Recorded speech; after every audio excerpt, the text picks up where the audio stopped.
Hello everyone, welcome back to my channel. आज के video में हम डिस्कस करेंगे subject applied microbiology. Subject microbiology में अगर मैं बात करूं तो यूनिट 4 से रिलेटेड स्टूडेंट्स के कुछ डाउट थे। तो यूनिट 4 में आज के वीडियो में हम डिस्कस करेंगे टॉपिक कोल्ड चेन को। इससे रिलेटेड आपका कोई भी डाउट हो सो प्लीज़ मेंशन करिएगा कमेंट बॉक्स में। सो हम स्टार्ट करते हैं हमारे टॉपिक कोल्ड चेन को। अगर मैं बात करूँ कोल्ड चेन की, तो कोल्ड चेन अगर आपका वेरी शॉर्ट में आएगा तो सिर्फ और सिर्फ आप इस चेन को बना के और इसी चेन को एक्सप्लेन कर देंगे। वेरी शॉर्ट मतलब कि जब 2 मार्क्स में आएगा तो इतना सफिशिएंट होगा आपके 2 मार्क्स में। अगर ये क्वेश्चन आपका 5 मार्क्स में आएगा तो सबसे पहले आप लिखेंगे डेफिनेशन कोल्ड चेन की, फिर इसको मतलब चार्ट बनाएंगे, चेन बनाएंगे, फिर हर एक के अंदर एक्सप्लेन करेंगे। अगर मैं बात करूँ, हम बुक प्रेफर करते हैं ठाकुर पब्लिकेशन की, तो ठाकुर बुक में आपका सिर्फ और सिर्फ डेफिनेशन है और ये चेन दे रखी है। मतलब इसके अंदर का जैसे फर्स्ट स्टेप आता है चेन का डेली रिकॉर्ड, तो उसके अंदर का नहीं दे रखा है, लेकिन ये सारे डेटास के अंदर के पॉइंट्स आप खुद से प्रिपेयर करेंगे। तो ये आप अगर प्रिपेयर करेंगे तो वो चीज़ आपके लिए हेल्पफुल रहेगी 5 मार्क्स के लिए। वैसे मैं वीडियो में बता दूंगी आप कौन कौन से पॉइंट लिख सकते हैं। एज यूजुअल आप वीडियो के एंड में अपने नोट्स प्रिपेयर कर लीजिएगा कोल्ड चेन के। तो मैं स्टार्ट करते हैं। सबसे पहले अगर मैं बात करूं, जो टर्म कोल्ड चेन है ये आपका क्या रिफ़र करता है? ये रिफ़र करता है कि ऐसी चेन जिसमें हम लोग इक्विपमेंट की प्रोसेस को देखते हैं, जिसमें हम लोग उसकी पोटेंसी और इफ़ेक्टिवनेस जो वैक्सीन की होती है उसको प्रिपेयर करते हैं। अब जो कोल्ड चेन हो रही है उसमें मेन काम क्या होता है? जो आपकी वैक्सीन बनती है उसको हम लोग देखते हैं। इसमें आपका प्रोसेस वर्क होता है जिसमें आप क्या मेंटेन करते हो? वैक्सीन्स को मेंटेन करते हो। ये आपके लिए इसलिए हेल्पफुल है जिसमें आपके वैक्सीन्स के प्रोसेस के बाद वो ख़राब ना हो। इसमें आप उसको इफ़ेक्टिव टेम्परेचर और जो भी उसका प्रेशर, जो भी उसका ट्रांसपोर्टेशन हो रहा है, वो हर एक चीज़ को देख रहे हो। अगर मैं बात करूँ वैक्सीन्स की, आपको पता है हर जगह कितनी वैक्सीन्स बनती हैं, लेकिन वो वैक्सीन्स आप तक कैसे पहुँचती है? पहले बनेगी, फिर कितनी उसकी डिमांड हो रही है, फिर उसको कैसे सप्लाई करना है, सप्लाई से भी पहले पैकिंग आती है, फिर उसको कैसे ट्रांसपोर्ट करना है, फिर कैसे हर एक लेवल तक पहुंचाना है। लेवल के पहुंचाने के बाद में फिर हेल्थ केयर डिलीवरी सिस्टम में होना चाहिए। फिर उसके बाद में एक ट्रेनिंग स्किल पर्सन कैसे एक ह्यूमन बीइंग या फिर जैसे रिक्वायरमेंट के अकॉर्डिंग प्रोवाइड कर रहा है, क्योंकि स्टेजेस के रिकॉर्डिंग होता है।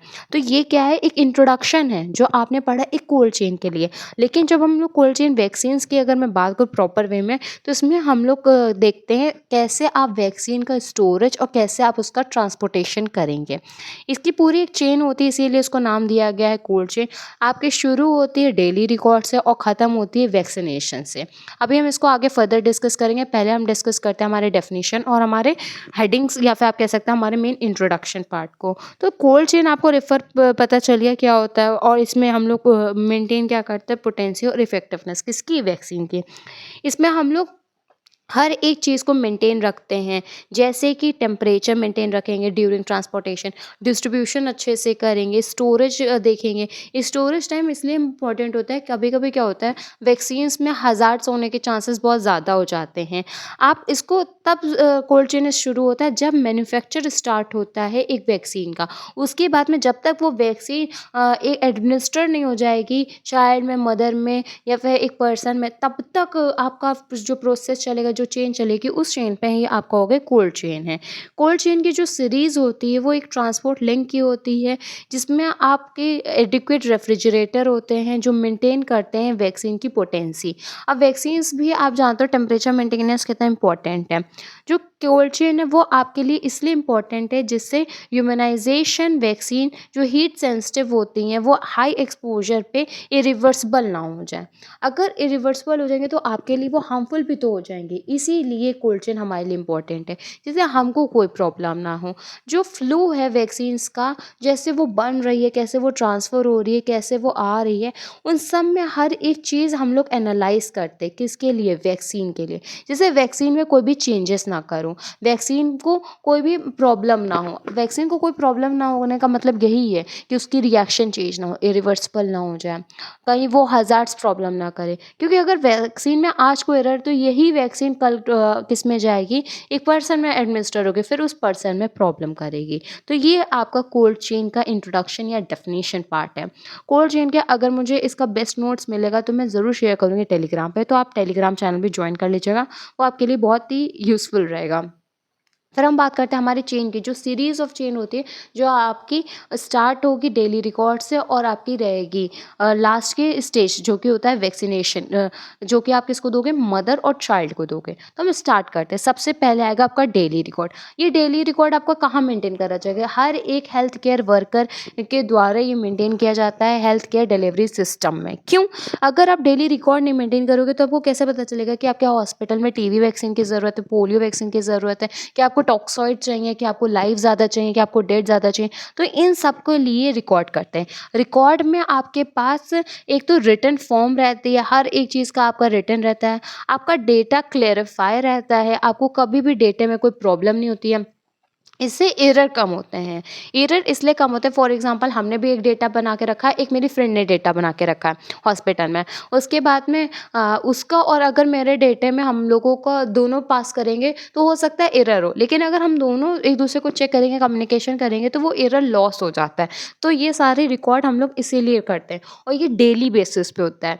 अगर आप कभी भी कम्युनिटी हेल्थ पोस्टिंग पे आगे जाओगे तब आप ये रियलाइज़ करोगे, उसमें क्या होता है, मेनली आप गाँव जाओगे तो गाँव में जब आप देखोगे तो हर एक छोटे-छोटे बच्चों को पोलियो के ड्रॉप्स कराए जाते हैं। मैं एग्ज़ाम्पल दे रही हूँ। तो पोलियो ड्रॉप्स वैक्सीन का मतलब क्या होता है कि उससे वो चीज़ बच्चे को डिज़ीज़ कंडीशन ना हो। तो हर दिन में आपने कितने पेशेंट्स, कितने बच्चों को दिया, तो वो एक डेली रिकॉर्ड होता है। फिर उससे हम लोग एक एस्टिमेशन निकालते हैं कि इतने एरिया में इतने बच्चे हो गए, इतने बच्चे बचे हैं। जो बचे हैं फिर उनको नेक्स्ट डे करना होता है। ये डेली रिकॉर्ड डे वाइज़ करते हैं, जिससे हम लोगों को नेक्स्ट डे का एक गोल सेट हो सके, हमारे डिसीजन में मेक करने में हेल्प हो। तो ये जो मैंने पॉइंट्स बताए, ये सारे पॉइंट्स आपके डेली रिकॉर्ड्स में आएँगे। फिर आपका नेक्स्ट स्टेप आता है कोल्ड चेन में, जो कि आपका मंथली रिपोर्ट और चेकिंग। अब आपने वीक में जितने भी दिन थे, उस वीक में आपने पूरा रिकॉर्ड सब वही मेंटेन का अच्छे से करा। उसके बाद में आप क्या करोगे, मंथली चेक करोगे। मंथली क्यों चेक करना है? अगर मंथली चेक करोगे तो आप उस हिसाब से ही वैक्सीन्स का क्या कर सकते हो, अपने पास मँगवा सकते हो, रिवेन्यू रख सकते हो, ट्रांसपोर्ट करने में उतनी आपको क्या होगी, आराम होगा।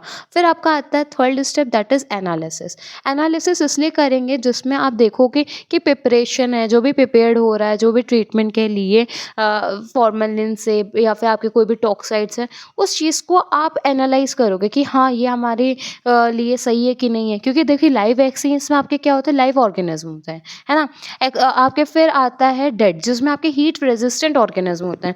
फिर आपके होते हैं टॉक्साइड, जिसमें आपके टॉक्सिक ऑर्गेनिज्म होते हैं। तो ये सारी चीज़ें इसीलिए तो एनालाइज़ करनी ज़रूरी होती है कि क्या ये हेल्थ केयर मेरे डिलीवरी सिस्टम में ज़रूरत है कि नहीं है? कि हर एक हेल्थ सेक्टर की ज़रूरत अलग-अलग होती है। फिर आपका आएगा annual statistics and estimates. Annual statistics की अगर मैं बात करूँ तो ये एनुअल ईयर मतलब कि साल में सालाना जो लास्ट ईयर आता है ना, लास्ट ईयर नहीं सॉरी लास्ट मंथ आता है, उसमें हम लोग करते हैं, जिसमें हम लोग एक एस्टिमेट्स निकालते हैं। उस एस्टिमेट्स के मैन्युफैक्चर होने में आपकी शेल्फ लाइफ को चेक करते हैं, स्टोरेज को चेक करते हैं और साथ-साथ टेम्परेचर के साथ-साथ आप उसमें अपनी मनी चीज़ को भी चेक करते हो।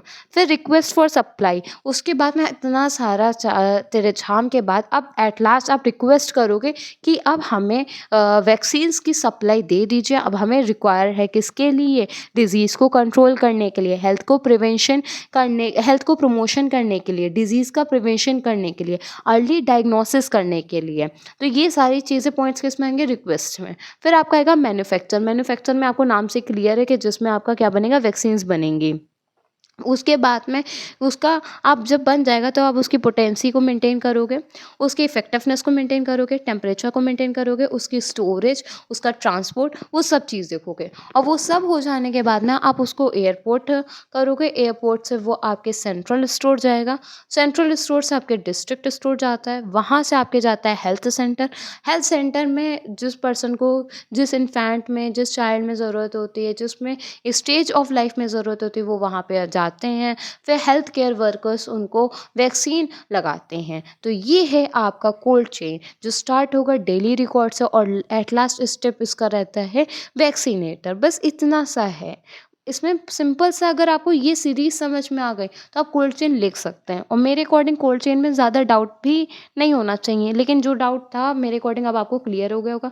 अगर और कोई डाउट हो कोल्ड चेन से रिलेटेड तो प्लीज़ मेंशन करिएगा। और हाँ, मैं फिर से ये चीज़ कहूँगी, अगर मुझे कोल्ड चेन के बेस्ट नोट्स मिले तो मैं ज़रूर डिलीवर करूँगी, क्योंकि कोल्ड चेन एक रिपीटेड क्वेश्चन में से एक है और एग्ज़ाम में होपफुली इस बार आ भी सकता है। तो मैं कोशिश करूँगी कि इसके अच्छे नोट्स मुझे मिलें और मैं टेलीग्राम चैनल पे शेयर करूँ आज से कल तक। तो प्लीज़ आप टेलीग्राम चैनल को भी ज्वाइन कर लीजिएगा। वीडियो अच्छे लगे तो प्लीज़ वीडियो को लाइक कर लीजिए, चैनल को सब्सक्राइब कर लीजिए। Thank you.